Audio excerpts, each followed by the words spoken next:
Le théâtre est par nature plus exagéré dans le phrasé, le ton et la gestuelle que le cinéma. Imaginez une scène dramatique dans un film sur grand écran. Le héros dit à une fille « Écoute, je t'aime bien, mais je peux pas. » « Non, mais c'est pas toi, hein, c'est moi qui... Je sais pas... Et qu'au lieu d'avoir, disons, une attitude plutôt normale, ils se mettent à gesticuler, saisir des éléments d'un décor en carton, disant fort « Écoute, Janine, hein, on n'est pas fait pour être ensemble, alors t'es gentil, mais tu dégages, hein !» Et sort de l'écran côté jardin. Eh bien, le kabuki, c'est un peu la même idée, sauf qu'il s'agit de théâtre japonais traditionnel dans sa forme épique. Encore plus, quoi.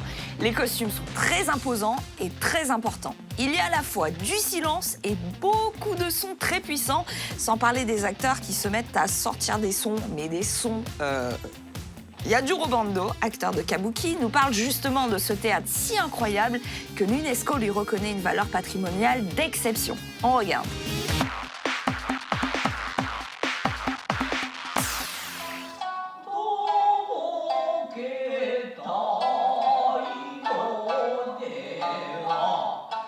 Né au début du XVIIe siècle, le kabuki est une part importante de la culture traditionnelle japonaise.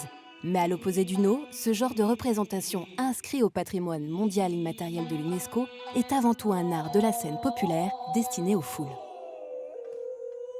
Le kabuki regroupe tous les genres de public. Il y a des personnes fidèles depuis des générations, des personnes âgées.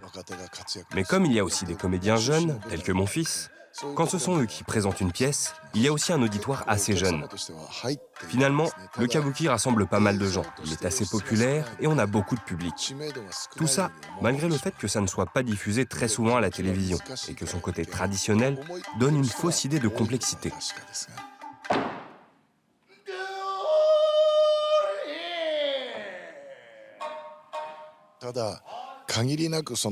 En 400 ans d'existence, beaucoup de pièces de kabuki ont été créées, mais une bonne partie a été oubliée.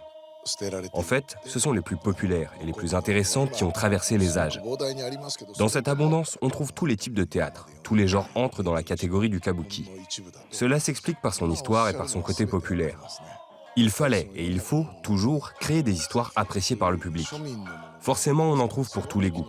On y déniche autant de la tragédie que de la comédie ou encore de la romance.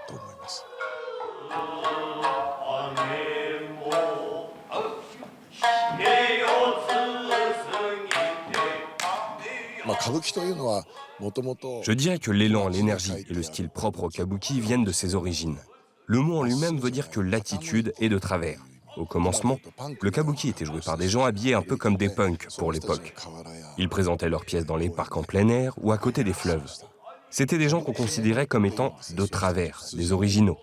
Et c'est à partir de ce mot, kabukimono, les gens de travers, qu'on a commencé à appeler cet art le kabuki. On peut dire que l'équivalent de cette idée en français serait le mot avant-garde.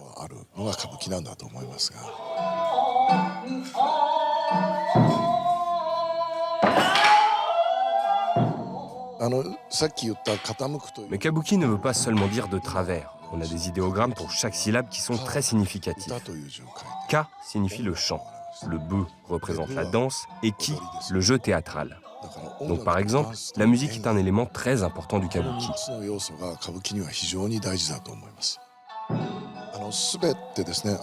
Dans le kabuki, les instruments et la musique sont non seulement emblématiques, mais surtout impératifs et ont de nombreux rôles.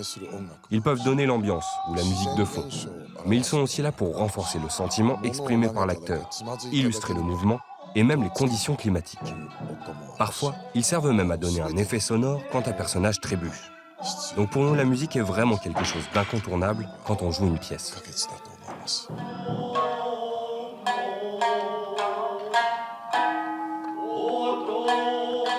Aujourd'hui, le kabuki continue de se renouveler tout en gardant ses racines. Les dernières grandes représentations mettaient en scène des icônes de la pop culture comme Hatsune Miku ou encore One Piece, de quoi toucher une nouvelle génération et faire perdurer cet art traditionnel.